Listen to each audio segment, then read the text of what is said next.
নমস্কার বন্ধুরা, আশা করি সকলেই খুব ভালো আছেন। আপনাদের কাছে আমার একান্ত অনুরোধ, দয়া করে কোভিড বিধি মেনে চলবেন। সকলে শুভকামনা করে আমার দ্বিতীয় এপিসোড শুরু করছি। আজ আমরা এমন এক সভ্যতার কথা শুনব যা শুধু অসাধারণই ছিল না, সভ্যতার পথে পা রাখার পর মানুষ নিজেদের কতটা উন্নতির চরম শিখর পর্যন্ত পৌঁছে নিতে পেরেছিল তাও দেখব। এমন এক সভ্যতা যা তৎকালীন সমস্ত পাশ্চাত্য সভ্যতাকে পিছনের সারিতে ফেলে দিয়েছিল অনেকখানি। মানুষ সভ্য জগতে প্রবেশ করার পর ভারতবর্ষে তারা প্রায় 5000 বিসি পূর্বেই আশ্চর্যজনকভাবে জীবনযাপনের পদ্ধতি শিখে নিয়েছিল। শুনতে অবাক লাগলেও সে সময় মানুষ এমন এক নগরী তৈরি করতে পেরেছিল যাকে আমরা প্ল্যান্ড সিটি বলে থাকি। এমন এক নগরী যেখানে জীবনযাপনের সমস্ত সুযোগ সুবিধাই বর্তমান ছিল। যদিও এই সভ্যতার ব্যাপারে আমরা আজও খুব কমই জানি। শুধুমাত্র আনুমানিক 3300 বিসি থেকে 1900 বিসি পর্যন্ত সময়কাল সম্বন্ধে অল্প বিস্তর তথ্যই জানতে পারা যায়। আমরা আজও জানি না প্রায় 3300 বিসি পূর্বে কেমন ছিল তাদের জীবনযাত্রা, আর 1900 বিসির পরই বা কোথায় হারিয়ে গেল এই অসাধারণ অদ্ভুত নগর সভ্যতাটি। আজ আমরা কথা বলবো সিন্ধু নদীর তীরে গড়ে ওঠা এক অদ্ভুত সভ্যতাকে নিয়ে, হরপ্পা মহেঞ্জোদড়োকে নিয়ে। সিন্ধু নদীর অববাহিকায় গড়ে ওঠা এক আশ্চর্য সভ্যতা যা বর্তমানে পাকিস্তানের পাঞ্জাব প্রদেশের সাহিওয়াল জেলায় অবস্থিত। অখণ্ড ভারতবর্ষের পাঞ্জাব হরিয়ানা থেকে শুরু করে গুজরাট পর্যন্ত সিন্ধু নদীর তীরবর্তী অববাহিকায় গড়ে ওঠা ব্রোঞ্জ যুগীয় এক নগর সভ্যতা। এই যুগেই ব্রোঞ্জ ধাতুর আবিষ্কার তথা ব্যবহার শিখেছিল মানুষ, তথাকথিত পাথরের ব্যবহার ছেড়ে দিয়ে। তাই এই সভ্যতাকে আমরা ব্রোঞ্জ সভ্যতাও বলে জানি। সিন্ধু সভ্যতা বা হরপ্পা সভ্যতা, যার মূল নিহিত ছিল 6000 বিসি পূর্বের মেহেরগড় অঞ্চলটির মধ্যে। সিন্ধু নদীকে কেন্দ্র করে গড়ে ওঠা প্রধান 4 নগরী মেহেরগড়, হরপ্পা, মহেঞ্জোদড়ো এবং লোথাল। এই সময় নগরীগুলি গড়ে উঠত সাধারণত নদীগুলিকে কেন্দ্র করেই, তাই ইয়াকে নদীমাতৃক নগর সভ্যতাও বলা হয়। মূলত 4টি নগরকে কেন্দ্র করে গড়ে ওঠা এই সভ্যতাটির প্রধান 2 নগর হরপ্পা ও মহেঞ্জোদড়ো। প্রধানত এই শহর দুটি একটি বাণিজ্যিক নগরী বা ট্রেড সিটি ছিল। মানুষের জীবন ও জীবিকা প্রধানত বাণিজ্য। এই সময় থেকেই মানুষ বিভিন্ন সাংকেতিক চিহ্ন দ্বারা লিখন পদ্ধতির উদ্ভব ঘটান, যদিও হরপ্পা ভাষা প্রত্যক্ষভাবে আজও অপ্রমাণিত এবং এই ভাষার উৎস অজ্ঞাত। 1856 সালে British railway engineering company Karachi থেকে লাহোর পর্যন্ত রেলওয়ে ট্র্যাক প্রতিস্থাপনের কাজে এই অঞ্চলে এলে এক অসুবিধার সম্মুখীন হন। তারা দেখেন রেলওয়ে ট্র্যাকের নিচে যে শক্ত পাথর দিতে হয় তা পাওয়া যায় না এই সব অঞ্চলগুলিতে। তখন কিছু স্থানীয় গ্রামবাসীদের মারফত তারা জানতে পারেন আশেপাশের গ্রামগুলির মাটি খুঁড়লেই খুব সহজেই এক ধরনের ইট পাওয়া যায়। সেটি দেখার পর তারা ভীষণভাবে বিস্মিত ও আশ্চর্য হয়ে যান এবং সহজেই বুঝে যান সাধারণ ইটের চেয়ে অনেক বেশি শক্ত এই ইট কোনো সাধারণ ইট না। এই ইটের বিশেষ ঐতিহাসিক মূল্য রয়েছে। তা সত্ত্বেও তারা সব কিছু উপেক্ষা করে যথেচ্ছভাবে ওই ইট তথা সভ্যতার নিদর্শনের ধ্বংসাবশেষকে ভীষণভাবে ক্ষতিগ্রস্ত করে স্বার্থপরভাবে তাদের নিজের কাজের জন্য ব্যবহার করে নেন এবং সভ্যতার নিদর্শনের একটি বড় মূল্যবান অংশ চিরতরে নষ্ট করে দেন। পরবর্তীকালে 1872 থেকে 75 খ্রিস্টাব্দ নাগাদ স্যার আলেকজান্ডার কানিংহাম প্রথমবারের জন্য আংশিক কিছু খনন কার্য করে হরপ্পা সভ্যতার কিছু সিলমোহর খুঁজে পান এবং তা প্রথম জনসমক্ষে এনে এই সভ্যতার কথা তুলে ধরেন আমাদের সামনে। এরপর 1920 থেকে 21 সাল নাগাদ স্যার জন মার্শালের নেতৃত্বে এবং রায়বাহাদুর দয়ারাম সাহানি এবং মাধবস্বরূপ ভট্ট মহাশয়ের তত্ত্বাবধানে হরপ্পা নগরী এবং রাখাল দাস বন্দ্যোপাধ্যায় মহাশয়ের নেতৃত্বে মহেঞ্জোদড়ো নগরীর প্রত্নতাত্ত্বিক খনন কার্য শুরু করেন। ধীরে ধীরে এই মহান সভ্যতার মধ্য থেকে লুকোনো হারিয়ে যাওয়া অনেক গল্পের উপর পড়ে থাকা পর্দা ক্রমেই সরতে থাকে। চলুন এবার সেই পর্দা সরিয়ে আমরা ওই সুন্দর অতি আশ্চর্যপূর্ণ সভ্যতার কথা শুনি। হরপ্পা মহেঞ্জোদারোর কথা জানতে গেলে আমাদের ইন্ডাস ভ্যালি সিভিলাইজেশনের কথা একটু বোঝা দরকার। ইন্ডাস ভ্যালি, যা কিনা ইন্ডাস নদীর তীরে গড়ে ওঠা ভারতীয় প্রথম নগর সভ্যতা। আসলে গ্রিক বণিকদের দেয়া এখানকার নাম এটি। কিছু মানুষ যারা বাণিজ্য করতে এই অঞ্চলগুলিতে আসতো সুদূর গ্রিস থেকে, তারা এই নদী অববাহিকা অঞ্চলটিকে ইন্ডাস ভ্যালি বলে ডাকত এবং এখানকার বসবাসকারী মানুষদের ইন্ডোই। সম্ভবত সেখান থেকেই ভারতবর্ষের নাম হয়ে থাকতে পারে ইন্ডিয়া। আগেই আমরা জেনেছি প্রায় 6000 বিসি পূর্বে ক্রমে গড়ে ওঠা এই নগর সভ্যতা হঠাৎ করে 1900 বিসির পরে তার সমস্ত অস্তিত্ব সম্পূর্ণরূপে হারিয়ে ফেলে। হরপ্পা সভ্যতা, যা 3300 বিসি থেকে 1900 বিসি পর্যন্ত চলেছিল, তা হঠাৎ করে কোথায় হারিয়ে গেল অভূতপূর্ব জীবন জীবিকার উন্নতি সাধনের পরও। কেন এমনটা হলো তার সুস্পষ্ট জবাব আজও আমাদের কাছে অধরাই। কেউ বলেন ভীষণ কোনো বন্যার ফলে চিরতরে জলের তলায় ডুবে যায় এই সভ্যতা, আবার কেউ বলে থাকেন ভীষণ প্রাকৃতিক ও আবহাওয়িক বিবর্তনের ফলে এখানকার নদীগুলি ক্রমেই তার গতিপথ পরিবর্তন করছিল। তার সাথে চরম আবহাওয়িক বিবর্তনের ফলে দুর্বিষহ খরা দেখা দেয় এই অঞ্চলগুলিতে এবং ক্রমেই মহামারী, তার জেরেই নাকি অবলুপ্তি ঘটে যায় এই সভ্যতার। কিছু কিছু সময় আমাদের পৃথিবীতে এমন অধ্যায়ও আসে যে সময়টিকে আমরা বলি ট্রানজিশন পিরিয়ড, অর্থাৎ এমন এক সময় যে সময় পৃথিবী এক প্রকার যেন থেমে যায়। উদাহরণ দিয়ে যদি বলি তবে 2020 মার্চ থেকে জুন পর্যন্ত সময়টিও ছিল ট্রানজিশন পিরিয়ড, করোনাকালীন অপার্থিব ভয়ঙ্কর এক সময়। এরকমই একটি সময় যে সময় পৃথিবী যেন থেমে গিয়েছিল। আজ মেডিকেল সায়েন্সের অভূতপূর্ব উন্নতির ফলে এই সময় থেকে আমরা ক্রমেই মুক্তি পেলেও মার্চ থেকে জুন পর্যন্ত সময়টি পৃথিবীর গৃহবন্দী দশা। পৃথিবী যেন থমকে গিয়েছিল। কোনরূপ উন্নয়নমূলক কাজ তো দূরের কথা, গৃহবন্দী দশায় জনপদ শূন্য, খাদ্যাভাব, আরও কত কি, এক স্তব্ধ অস্বস্তিকর অবস্থা ছিল। এরকম সময়ের মধ্য দিয়েও তৎকালীন সভ্যতাটিকেও পড়তে হয়েছিল। কালের মার এবং তৎকালে বিশেষ বৈজ্ঞানিক পন্থা তথা চিকিৎসা বিজ্ঞানের বিস্তারের অভাবে বোধ করি আমরা এই সভ্যতাকে চিরতরে হারিয়ে ফেলি। খনন কার্যে প্রাপ্ত অবশেষ থেকে জানা যায় উঁচু প্রাচীর বিশিষ্ট এই নগরী একটি বিশালাকায় কাঠের দরজা দ্বারা সুরক্ষিত থাকত। এখানকার কিছু অট্টালিকাগুলি এমনই বিশালাকায় এতটাই উঁচু ছিল যে প্রায় 50 কামরা বিশিষ্ট অট্টালিকার অবশেষও মিলেছে এখানে। অট্টালিকাগুলি কাঁচা মাটির না, বরং পোড়া মাটির, অর্থাৎ আজকের মতোই ইটের তৈরি। এগুলি কেবল দীর্ঘাকায় ছিল তা নয়, কারুকার্যপূর্ণ এবং চারকোল, ফুল, পাতা, বিভিন্ন রঙের মাটি দ্বারা রঙিনও ছিল।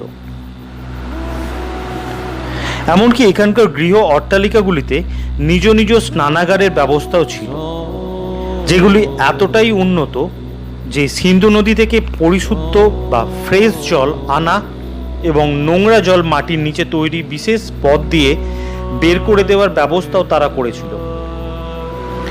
এই জল আনা এবং নিকাশি পথগুলির তৈরি ইটগুলি পরীক্ষা করে বৈজ্ঞানিকরা বিস্মিত হন। এখানে ব্যবহৃত ইটগুলি কোনো সাধারণ ইট ছিল না, ইহা জিপসাম ও চারকোলের বিশেষ পারদ দ্বারা রক্ষিত ওয়াটারপ্রুফ ইট ছিল। এই নালাপথ দিয়ে যাতে কোনোভাবে ওয়াটার লিকেজ না হয়ে যায় তার সঠিক বৈজ্ঞানিক পন্থাও তারা তৎকালে আবিষ্কার করতে শিখে নিয়েছিল। এমনকি সিন্ধু নদীকে ঠিক কতটা জল সিন্ধু নদী থেকে ঠিক কতটা জল ওই অট্টালিকাগুলির স্নানাগারগুলিতে পৌঁছানো হবে তার সঠিক নিয়ন্ত্রণ ব্যবস্থা তারা করে রেখেছিল। খনন কার্য থেকে পাওয়া গেছে প্রতিটি বাড়িতে প্রপার টয়লেটও ছিল, যা অতি আধুনিক, এমনকি আজকের মতোই অটোমেটিক বা ওয়েস্টার্ন টয়লেট। বলা হয় পৃথিবীর বুকে কুয়ো তৈরি এবং জল সংরক্ষণ পদ্ধতির প্রচলন এই হরপ্পা সভ্যতায় শিখিয়েছিল। এখানকার প্রতিটি বাড়িতেই শুধু নিজ নিজ কুয়োর ব্যবস্থা ছিল তা না, এখানকার চওড়া এবং সুদীর্ঘ রাস্তার পাশে কুয়ো তথা পানীয় জলের সুব্যবস্থাযুক্ত বিশ্রামাগারও ছিল। খনন কার্যের ফলে প্রায় 700টিরও বেশি কুয়োর অবশেষ মিলেছে এখানে।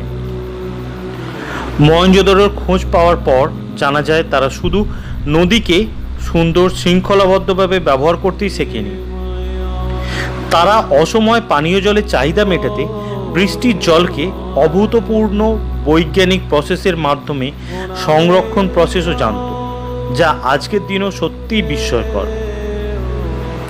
এখানকার বাড়িগুলিতে ব্যবহৃত নোংরা জল সঠিক ড্রেনেজ প্রসেসের মাধ্যমে তারা বের করে দিত, রাস্তাঘাট থাকতো প্রপারলি ক্লিন। এটাই আমাদের কাছে সত্যি মুগ্ধ করে তখনকার মানুষজন কতটা নগর জীবনের স্বচ্ছতা নিয়ে সচেতন ছিলেন তা দেখে। প্রত্নতাত্ত্বিক খনন কার্যের ফলে এখানে একটি বিশালাকায় সুইমিং পুলও পাওয়া গিয়েছে, যেটি 900 স্কোয়ার ফিট পরিধি বেষ্টিত। এই পুলটিকে এমনভাবেই বানানো হয়েছিল যে সিন্ধু নদীর জল বিশেষ পথে এনে পুলটিকে সহজেই ভরা এবং প্রয়োজনে তা নিকাশি ব্যবস্থার মাধ্যমে খালিও করা যেত। বিখ্যাত রোমান বাঁধের কথা আমরা জানি, যা কিনা 700 বিসিতে তৈরি হয়েছিল, অথচ তার প্রায় 3 গুণ সময় পূর্বেই হরপ্পা সভ্যতায় এই বাঁধ প্রসেস তৈরি হয়ে গিয়েছিল। এ থেকেই যা সম্পূর্ণ প্রমাণিত। এই সভ্যতার ধ্বংসবশেষ থেকে কোনো মন্দির তথা দেবালয়ের কোনো অস্তিত্ব না পাওয়া গেলেও প্রাপ্ত কিছু বিশেষ শিলা এবং বিভিন্ন মূর্তি থেকে বোঝা যায় তারা পূজা অর্চনাও করত। এমনকি একটি বিশেষ শিলা যাতে খোদিত মূর্তির চারধারে বিভিন্ন জন্তুর মূর্তি খোদিত আছে, তাতে খোদিত আছে হাতি, বাঘ, গন্টার, মহিষ এবং এক শিং বিশিষ্ট এক ধরনের ঘোড়া অথবা হরিণও হতে পারে। মহেঞ্জোদারোর খনন কার্যে প্রাপ্ত শিলমোহরে স্বস্তিক চিহ্ন প্রমাণ করে, যা সে যুগে মানুষ এই চিহ্নের অর্থ তথা ব্যবহারও জানত। খনন কার্যে প্রাপ্ত এরকমই বিভিন্ন দেবীর মূর্তি মিলেছে, যা থেকে আমরা বুঝতে পারি তখনকার মানুষেরা নারীদের কতটা উঁচু স্থানে রাখতেন তথা নারী সম্মান সচেতন ছিলেন। বিভিন্ন দেবদেবীর মূর্তির পাশাপাশি প্রায় 5000 বছর পুরনো একটি শিবলিঙ্গের সন্ধানও মিলেছে প্রত্নতাত্ত্বিক খনন কার্যের ফলে, যা সত্যিই বিস্ময়কর আজও। এ সময় মানুষ নিজেদের কতটা বিকশিত বিজ্ঞান মনোভাবাপন্ন করতে পেরেছিল তা আজকের দিনে দাঁড়িয়ে সত্যিই বিস্ময়কর লাগে আমাদের কাছে। এখানে প্রাপ্ত কিছু কঙ্কালের পরীক্ষা করে পাওয়া গেছে আজকের মতো তারা নকল দাঁতের ব্যবহার জানত। বৈজ্ঞানিকরা বলেন তখনকার মানুষজন বিভিন্ন গাছগাছরা, শিকড় বাকড় তারা বৈজ্ঞানিক চিকিৎসা শাস্ত্র রপ্ত করতে পেরেছিল। এমনকি ব্রেন সার্জারির মতো জটিল শল্য চিকিৎসাও করতে পারত তারও প্রমাণ পাওয়া গেছে। তারা যে নিজেদের কতটা বিকশিত উন্নত করতে পেরেছিল তা আরও একটি উদাহরণ থেকে আমরা জানতে পারি, আর তা হলো তারা নদীকে সুগঠিত বাঁধ দিয়ে নগরকে নদীর বন্যার হাত থেকে রক্ষা করার পন্থাও বিকাশ করতে পেরেছিল।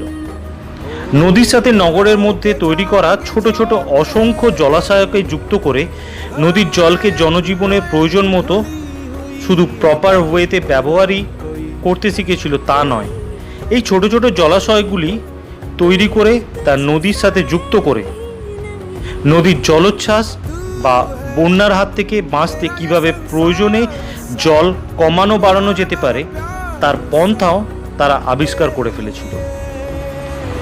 বর্তমানে যেখানে এই একই জায়গায় বর্ষার জল জমে জনজীবন ব্যাহত করে প্রতি বছর, অথচ সেখানে এখানে সুন্দর সুগঠিত শহর নগর সচল থাকত।